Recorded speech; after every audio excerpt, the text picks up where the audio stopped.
Now, was this a big deal? Were electric cars considered a big deal back when they came on the scene? Well, they were easy to drive. They were known as ladies' cars. Little old lady from Pasadena originally drove an electric car.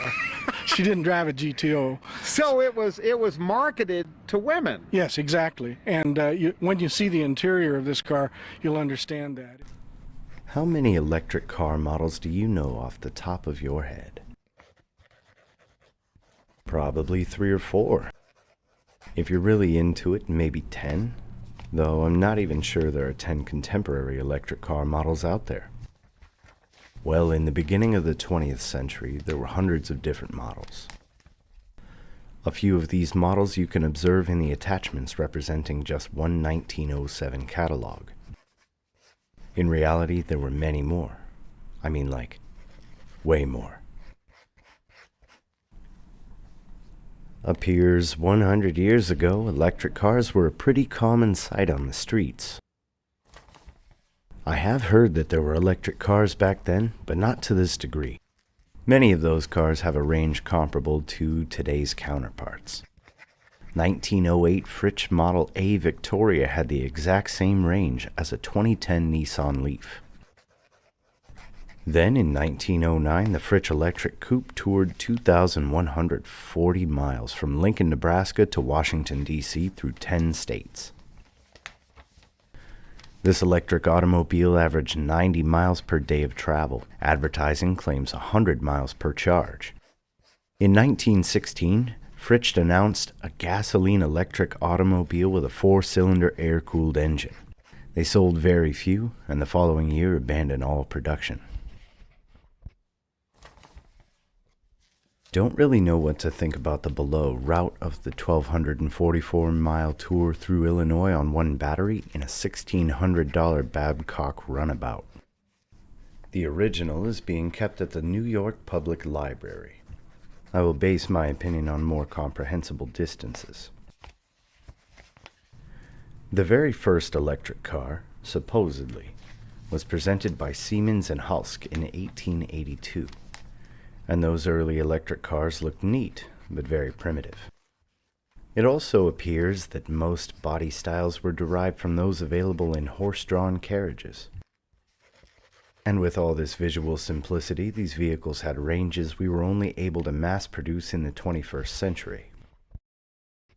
Let us take a look at the battery-powering 2010 Nissan Leaf, which is equal in range to 1908 Fritsch Model A Victoria. What if your everyday car was an electric car?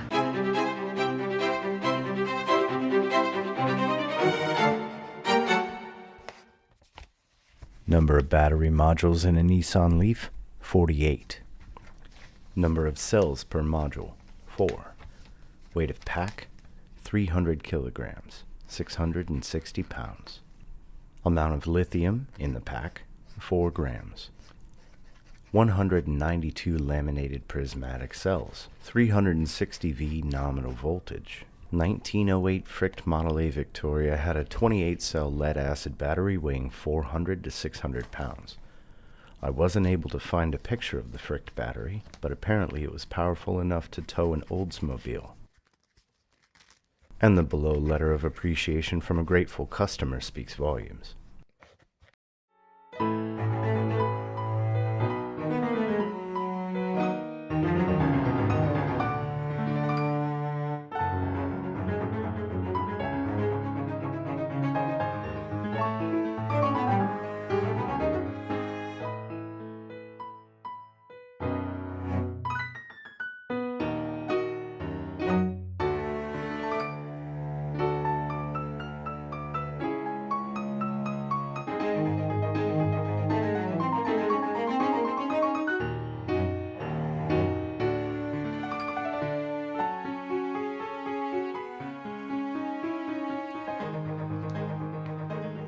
The Fritsch battery generally lasted for more than 10,000 miles and could be replaced at a cost of $208 US. The cars were advertised and trademarked as 100-mile Fritsch electrics, and they lived up to this claim. Another feature of the Fricht was a regeneration system in which the motor became a generator when the car was coasting downhill, thereby partly recharging the batteries. Yes, the max speed of 1908 Fricht Model A Victoria was only 22 miles per hour.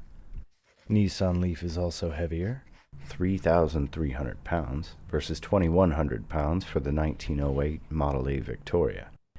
But we are talking about 1908. Today's battery makers have over 100 years of scientific R&D experience on those from the late 19th and early 20th centuries, and we are still at about 350 miles per charge. Those people from over a century back, with their extremely limited scientific base, were able to achieve similar things we're enjoying today. Where did this ahead of its time technology come from? I don't believe there was sufficient time for the natural research-based development for this quality level of power storage in 1900. Such a sharp technological contrast between the simplicity of the vehicle body and the durability of the power unit suggests different levels of development. It's like the technology just fell into someone's lap, be it in a way of documentation or a whole warehouse full of batteries. What about the infrastructure required for production of all these electric cars?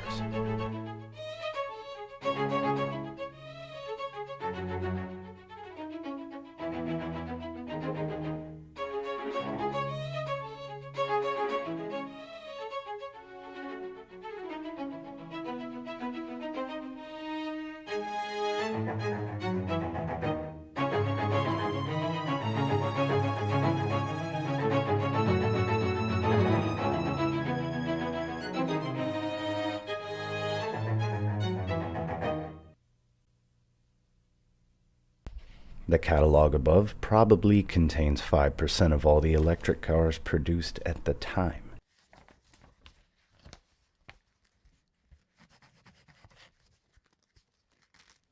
Just pick at the below list of early electric automobile manufacturers, and those are the electric cars only. Ugly, crooked wooden utility poles. Dirt streets next to beautiful colonial buildings not yet discussed. Ridiculous sails on gigantic 700-foot long iron ships. High-quality pneumatic train cars replaced by benches on wheels, and many other things. All these are indicators of the unknown factor silently existing in our most recent past. The pneumatic train and electric car technologies quickly went away. Official reasons were similar: not profitable, not enough customers. Semi-official reason: gas sales bring more money. I think the real reason was that gifted technology without sufficient understanding is prone to being lost. They simply were unable to do anything with it. It's so easy to explain everything by an industrial revolution excuse.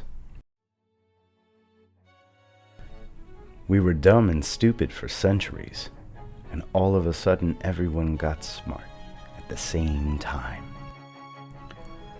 And only these little, big mismatches stick out. They're only visible if you look, for if you don't, they're invisible. Well camouflaged by the fake historical nonsense they are. Our society prefers not to see all the contradictions hiding in the mysterious 19th century and recent history in general. I wonder why.